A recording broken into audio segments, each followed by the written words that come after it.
இந்த உலகத்திலேயே highest gold reserves வச்சிருக்கக்கூடிய கண்ட்ரி எதுன்னு சொல்லி கேட்டா most of the people US அப்படின்ற கரெக்டான டேட்டாவை சொல்ற மாதிரி இருக்கும். ஆக்சுவலாக அது கரெக்டானு சொல்லி கேட்டீங்கன்னா தப்பு. இந்த ஸ்க்ரீனில் நீங்கள் பார்க்குற மாதிரி அஃபிஷியலாக இந்த உலகத்தில் கோல்டு ரிசர்வ்ஸ் யார்கிட்ட அதிகமாக இருக்குது அப்படின்னு சொல்லி பார்த்தீங்கன்னா யூஎஸ் கிட்ட தான். கிட்டத்தட்ட 8134 மெட்ரிக் டன் அளவுக்கு கோல்டு வந்து வச்சுருக்காங்க. ரெண்டாவது இடத்துல இருக்கிறது ஜெர்மனி 3351 மெட்ரிக் டன். அஃபிஷியலாக மூணாவது இடத்துல இருக்கிறது இட்டாலி 2452 மெட்ரிக் டன். அப்போனா அஃபிஷியலாக இந்தியா எத்தனாவது இடத்துல இருக்குது அப்படின்னு சொல்லி கேட்டிங்கன்னா 8வது இடத்துல இருக்குது. 880 மெட்ரிக் டன் இந்தியாவில் கோல்டு ரிசர்வ்ஸில் இருக்குது. ஆனால் அன்அஃபிஷியலான ஒரு உண்மையான விஷயம் என்ன அப்படின்னு சொல்லி பார்த்தீங்கன்னா இந்தியாவில் இருக்கக்கூடிய விமென்ஸ் கிட்ட யூஎஸ் கம்பேர் பண்ணும்போது 3 மடங்கு தங்கம் அதிகமாக இருக்குது அப்படின்னு சொல்லிட்டு நான் சொல்லலைங்க.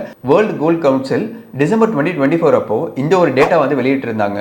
ஸோ அதாவது இந்தியாவில் இருக்கக்கூடிய விமென்ஸ் கிட்ட கிட்டத்தட்ட 25,488 மெட்ரிக் டன் அளவுக்கு கோல்டு ரிசர்வ்ஸ் இருக்கு அப்படின்ற மாதிரி சொல்லியிருக்காங்க. அதாவது நம்ம யூஸ் பண்ணக்கூடிய ஜுவல்லரிஸ் எல்லாமே வந்து அவங்க கணக்கிட்டு வந்து சொல்லியிருக்காங்க.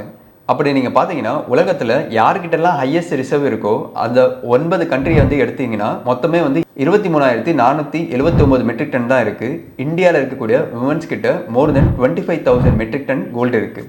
இந்த ஒரு இன்ஃபர்மேஷனை பற்றி இன்னும் நீங்கள் டீட்டெயிலாக வந்து பார்க்கணும்னு நினச்சிங்கன்னா ஜஸ்ட் கூகுள் போயிட்டு world health council Indian women அப்படின்ற மாதிரி நீங்கள் போட்டிங்கன்னா அதில் உங்களுக்கு டீட்டெயிலான ஒரு ஸ்டாட்ஸ் கிடைக்கும்.